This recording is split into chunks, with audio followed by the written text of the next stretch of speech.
নমস্কার, আমি শ্রীরূপা। প্রাণ জলপাইগুড়িতে আপনাদের স্বাগত।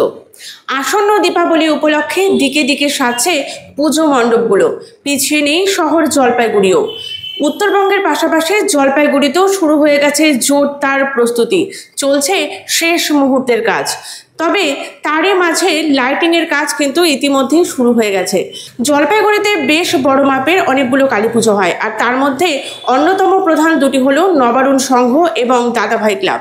প্রত্যেক বছর এখানে পুজো দেখতে আসেন জলপাইগুড়ির পাশাপাশি উত্তরবঙ্গের বিভিন্ন অঞ্চলের মানুষ।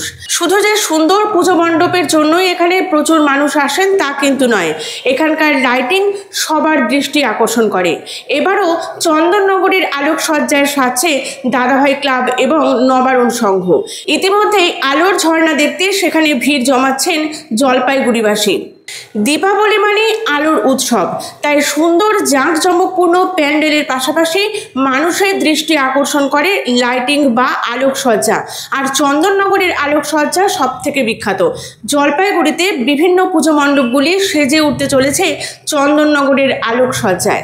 আর দাদাভাই ক্লাব এবং নবারুণ সংঘ ইতিমধ্যেই সেই প্রস্তুতি শুরু করে দিয়েছে, আর প্রত্যেক দিন দর্শনার্থীদের ঢল নামতে শুরু করেছে এই দুই ক্লাবে।